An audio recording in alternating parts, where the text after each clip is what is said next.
À 8h44 du matin, un contact unique apparaît sur le radar de l'USS Abraham Lincoln à environ 35 km. Le système Aegis le classe en 3 secondes. Profil standard du missile anti-ship à GM-84 Harpoon, de fabrication américaine, en phase d'approche terminale en vol rasant. La solution de tir commence à se construire, puis s'arrête. Pas une panne, un arrêt.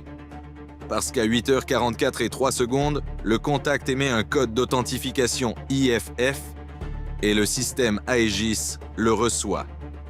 Le code est valide. Pas approximativement valide, pas une imitation falsifiée.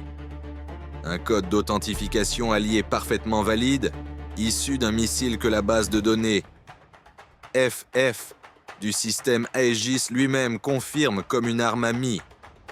Une arme provenant des stocks d'une nation alliée, portant des codes encore en vigueur, vérifiés et non encore renouvelés, parce que la structure de commandement alliée qui aurait dû les renouveler avait cessé d'exister 6 semaines plus tôt, quand leur base navale avait été submergée au cours de la 2e semaine de la guerre. Le protocole d'engagement de l'Aegis prévoit une règle unique pour un contact qui transmet un code IFF ami, valide tout en se comportant comme un missile entrant. Il marque une pause de 4 secondes et un dixième. Cette fenêtre précise, intégrée à la séquence d'autorisation pour prévenir les tirs fratricides, empêche l'Abraham Lincoln d'abattre une arme alliée qui se comporte comme une menace, parce que les armes alliées se comportent parfois comme des menaces lorsque leur système de guidage dysfonctionne, ou lorsque leur vecteur d'approche recoupe des couloirs d'approche hostiles. 4 secondes et un dixième à la vitesse d'approche terminale du Harpoon représentent environ 1,5 km. Au moment où le système Aegis achève sa fenêtre de temporisation et confirme l'intention hostile, le contact se trouve à moins d'1,5 km de la coque de l'Abraham Lincoln. Il reste 11 secondes. Le lieutenant-commandé James Hasson surveillait la transmission IFF depuis l'instant où elle était apparue. Pas le contact lui-même, la transmission. Le handshake d'authentification spécifique que le transpondeur IFF du Harpoon exécutait pendant les 3 secondes séparant la classification du contact du déclenchement de la temporisation. Le handshake que chaque transpondeur IFF allié exécute de façon identique, parce qu'ils sont tous construits selon les mêmes spécifications, alimentés par le même système électrique de 60 Hz, et produisent la même signature de synchronisation dans la réponse d'authentification à 0,04 millisecondes près. Celui-ci affichait un retard de 0,3 millisecondes, pas une erreur système, pas du bruit. Un retard constant de 0,3 millisecondes à chaque cycle d'authentification que le transpondeur exécutait pendant les 3 secondes précédant le début de la temporisation. Le retard spécifique, produit par un transpondeur fonctionnant sur une source d'alimentation de 50 Hz, le réseau électrique iranien, au lieu des 60 Hz pour lesquels le système avait été conçu. Un retard si infime que le seuil de résolution du système IFF de l'Aegis ne l'avait pas signalé, parce que le système IFF n'avait pas été conçu pour détecter des anomalies de 0,3 millisecondes dans les handshakes d'authentification amis. Hassan le signala à 8h44 et 7 secondes. 4 secondes après l'apparition du contact. La temporisation était toujours en cours. La solution de tir était toujours bloquée. La réponse lui parvint à 8h45 et 31 secondes. Anomalie de synchronisation IFF dans les tolérances système. Aucune action supplémentaire requise. La temporisation expira à 8h44 et 7 secondes. L'Aegis confirma la menace hostile. La séquence d'engagement redémarra avec 11 secondes restantes et le contact à moins d'1,5 km. 2 missiles intercepteurs furent lancés, tous deux trop tard pour atteindre la géométrie d'interception optimale. Les solutions se construisaient sur un contact qui avait déjà parcouru 1,5 km de l'enveloppe d'engagement pendant la temporisation. Les intercepteurs montaient vers une géométrie que la manœuvre terminale du Harpoon avait déjà commencé à invalider. Le système d'armement rapproché acquit le contact à environ 1 km et tira. La première rafale trouva la structure du missile et pénétra la section de propulsion, pas la tête explosive, la propulsion. Le missile perdit sa poussée, mais pas son élan. Il plana sur les 600 derniers mètres grâce à l'énergie cinétique accumulée, avec une tête explosive intacte et un système de guidage terminal dégradé mais encore fonctionnel.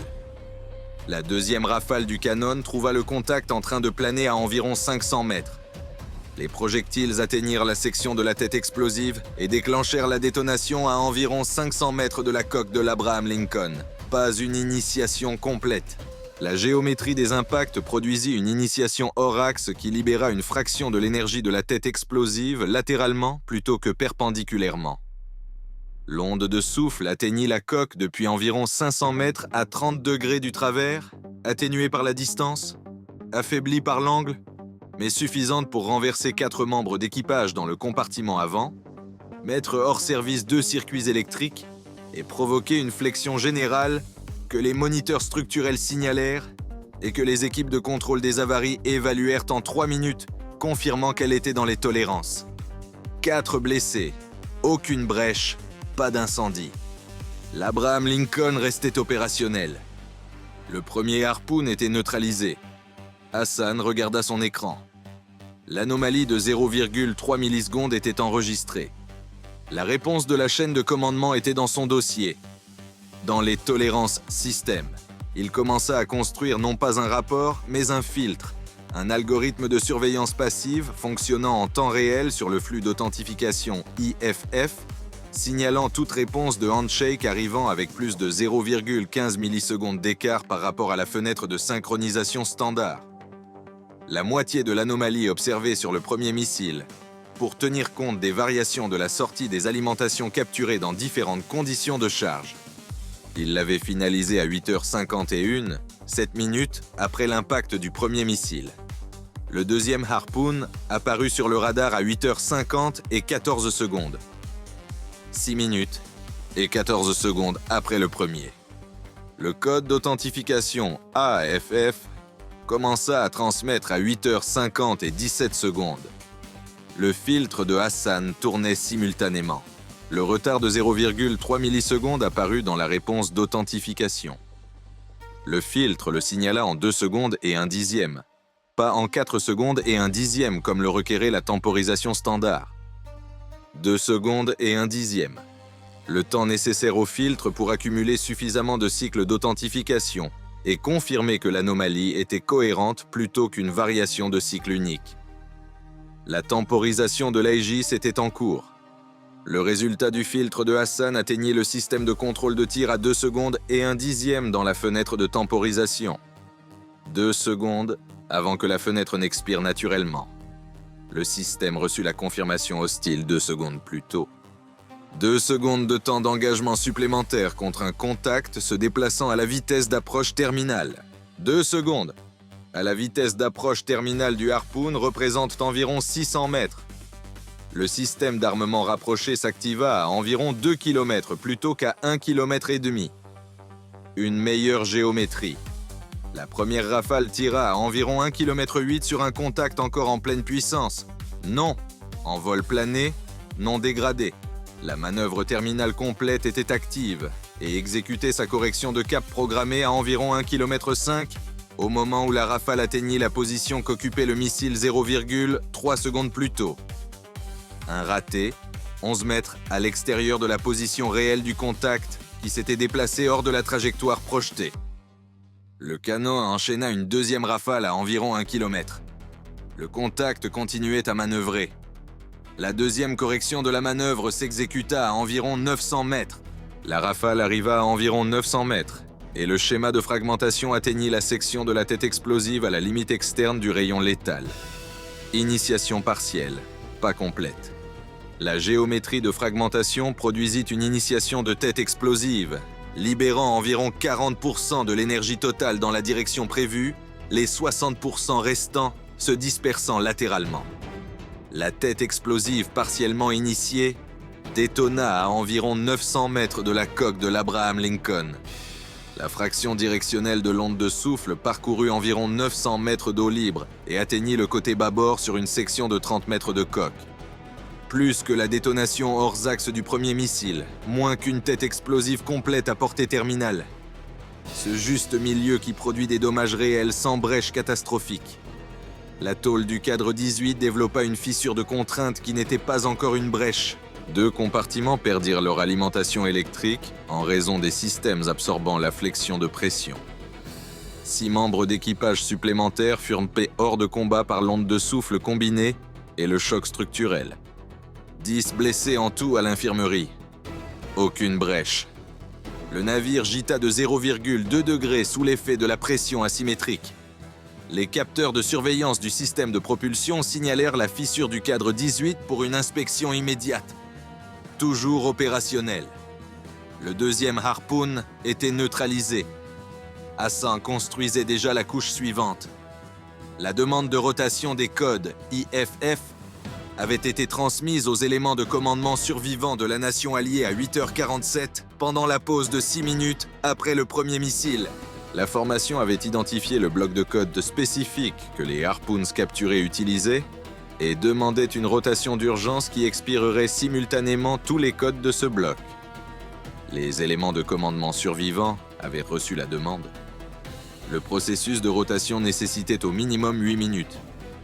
La séquence cryptographique qui expirait et remplaçait un bloc de code IFF complet ne pouvait être raccourci sans risquer de corrompre tous les autres blocs de code du système allié. 8 minutes. Le deuxième Harpoon était arrivé à 8h50, 3 minutes après le début de la fenêtre de rotation de 8 minutes. Le troisième Harpoon arriverait à 8h56, avec 2 minutes restantes dans la fenêtre de rotation.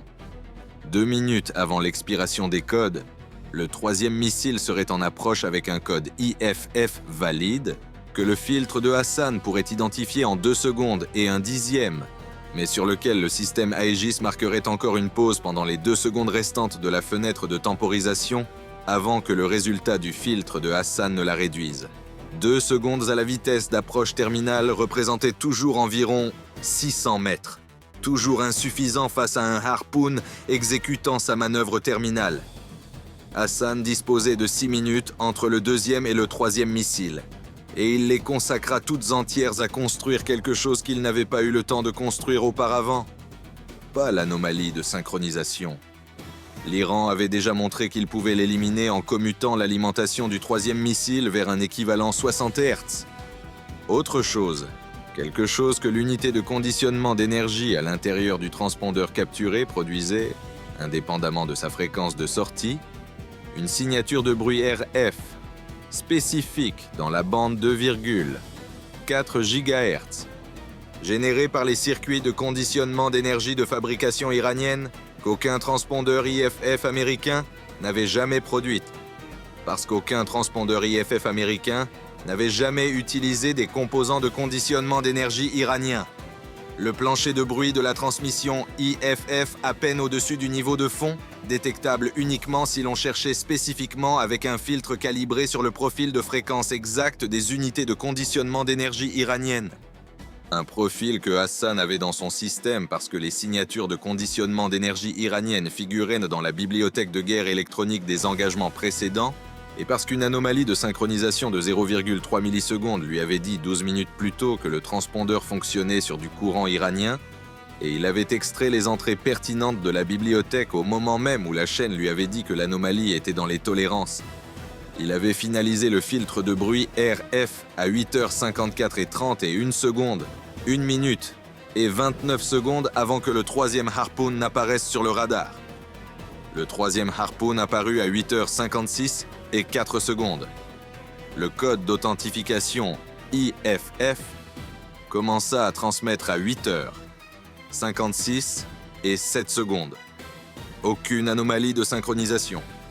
L'Iran avait corrigé la fréquence d'alimentation pour le troisième missile. La temporisation de l'Aegis s'initia sur un contact transmettant un code AMI valide sans signature de synchronisation détectable. Le filtre de bruit rêve de Hassan tournait simultanément sur la transmission IFF. Le plancher de bruit à 2,4 GHz du signal d'authentification du troisième missile apparut sur son écran. La signature spécifique de conditionnement d'énergie iranien présente en arrière-plan de la transmission, exactement au profil de fréquence de sa bibliothèque. Le filtre confirma la signature à 4 secondes dans la fenêtre de temporisation de 4 secondes et un dixième. Un dixième de seconde avant que la temporisation n'expire naturellement. Le résultat du filtre atteignit le système de contrôle de tir à 4 secondes. Le système confirma la menace hostile à 4 secondes.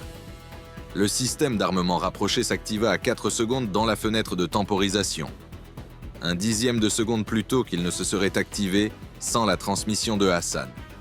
À environ 1,5 km, un dixième de seconde représente 44 mètres. La première rafale arrive à 44 mètres plus près du contact que ne l'aurait produit la synchronisation de temporisation standard.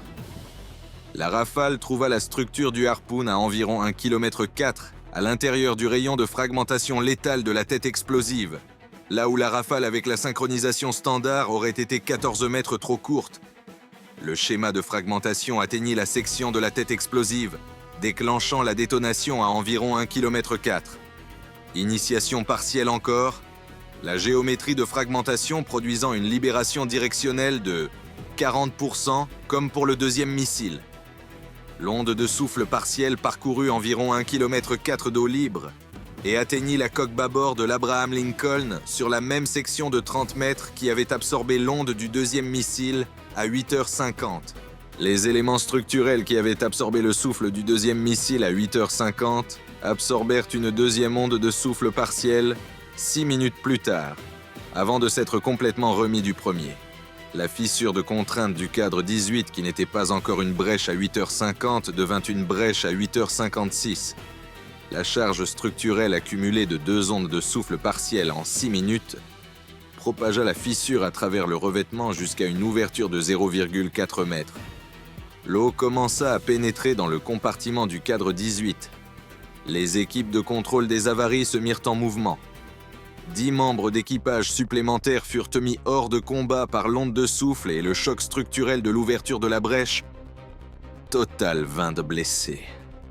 Le navire gîta de 0,8 degrés à mesure que l'inondation du compartiment du cadre 18 déplaçait le poids. La rotation des codes IFF fut achevée à 8h58 et 14 secondes. 2 minutes et 10 secondes après l'apparition du troisième Harpoon sur le radar. 2 minutes et 6 secondes après sa détonation. Chaque code du bloc capturé expira. Chaque Harpoon restant entre les mains iraniennes portait désormais un code d'authentification que le système Aegis classerait comme hostile en 0 secondes. Aucune hésitation. Aucune fenêtre de 4 secondes et un dixième. Autorisation d'engagement immédiate. La position de lancement avait été fixée dès le premier signal de guidage du premier missile. La collecte passive fonctionnait depuis l'apparition du premier contact à 8h44. La base navale alliée capturée avait été identifiée grâce aux signaux logistiques que l'équipe de lancement iranienne transmettait pour coordonner la séquence des 3 missiles. Des signaux que Hassan collectait passivement depuis 8h44, en parallèle des données d'anomalie IFF. La position de la base fut fixée à 11 mètres près grâce à 12 minutes de collecte. Les 2 positions reçurent de chacune 8 missiles de croisière à 8h59. La position de lancement cessa d'exister à 9h44. La base capturée cessa d'exister à 9h47. Le Harpoon, qui avait été conçu pour couler des navires de guerre soviétiques dans une guerre qui n'eut jamais lieu, avait passé 40 ans dans les stocks d'une nation alliée à attendre d'être utilisé. L'Iran l'avait trouvé lors de la 2e semaine de cette guerre, dans une base dont la structure de commandement s'était effondrée avant que les codes ne puissent être renouvelés. Il portait un code IFF valide et un protocole de prévention des tirs fratricides qui marquait une pause de 4 secondes et un dixième. Utilisant ces 4 secondes et un dixième pour parcourir 1,5 km de l'enveloppe défensive de l'Abraham Lincoln avant que l'engagement ne puisse commencer. Cela avait presque fonctionné 3 fois. Cela échoua 3 fois, parce qu'un lieutenant-commandeur remarqua une anomalie de synchronisation de 0,3 millisecondes dans le handshake d'authentification du premier missile et consacra 12 minutes à construire 2 méthodes de détection successives pour une menace que le système n'était pas conçu pour reconnaître. L'une basée sur ce que révélait la fréquence de l'alimentation, l'autre sur ce que révélait le plancher de bruit de l'unité de conditionnement d'énergie, indépendamment de la fréquence.